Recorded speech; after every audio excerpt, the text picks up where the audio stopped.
Good afternoon, preppers. Welcome to Goshen Prepping. The way our government is just blowing money, spending it like there's no tomorrow. I don't think most people understand the true ramifications of what happens here and understand how much money they truly are just spending. And amazingly, there's an article in the Washington Times. Americans don't understand or want to confront our debt problem. Well said. America's national debt is astronomically $31 trillion and counting. And what does that mean to the average American? Well, not much. And they go through an excellent detailed analysis of what that truly means. And instead of actually showing you in the article, I decided to go ahead and make slides for you so you can actually see what's happening. When you look at national debt at, well, 1 trillion compared to 12 trillion, compared to 31 trillion, we just see simply numbers like 1, 12, and 31 and don't really think too much about it. But let's go ahead and give a comparison when it comes to time. If you have 1 million seconds, that's 12 days. But if you have 1 trillion seconds, that is 30,000 years. 12 trillion, 360,000 years.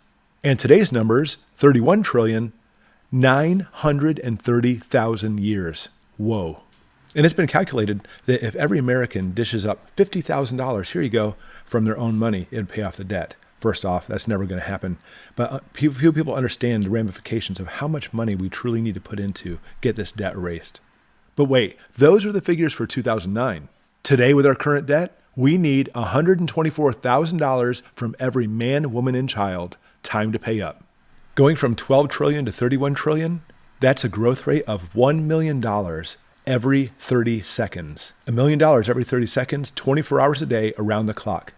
And did you know the interest payment on our debt alone, just the interest, was $475 billion. That is $1.3 billion every single day, just in interest.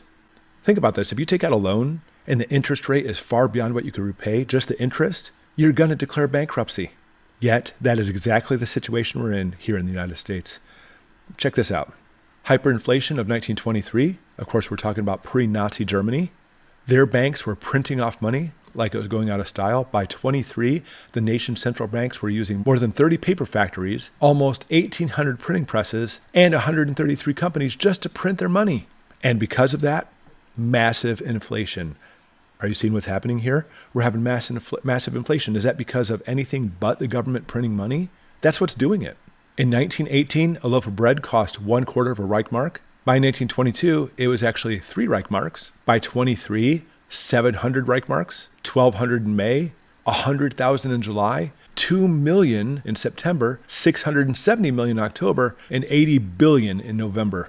1 dozen eggs cost a half a Reichmark in 1918, 3 in 1921. In 1923, the market price increased to 500 in January, then 30 million just for a dozen eggs in September. Finally, 4 billion by October. Interesting how in this article they're talking about inflation skyrocketing and comparing it to like bread and eggs. Isn't it amazing how much our egg prices have already gone up? What's next? And we see the same situation in Venezuela with their hyperinflation. You can see their food prices skyrocketing as well, and they can no longer afford certain staples, so things like rice, chicken, and beef dropped, and potatoes and other tubers, which are often very good for getting people through famines, went way, way up. And here is a graph of their inflation just skyrocketing as well. So as our government prints more and more money, sending billions of dollars, mind you, to Ukraine, we're seeing inflation go through the roof and continuing to rise, no matter how much they tell us it's not. Food prices, as you know, you're a witness to this, are so high that our basic staples are becoming so much to the point where we can't even spend money on them. It's actually getting pretty scary. And the problem is, if it stopped right there, fine, we can deal with it. But is it going to continue? That's exactly what happened in Nazi Germany and in Venezuela. So as we see things continuing in that trend, we have to be very careful and be very cautious because you know what? As I showed you at the beginning of the video, practically speaking, I don't see any way how we're going to pay off this debt. And it's only going to get worse, especially as they continue to print and spend more money. Thank you for watching.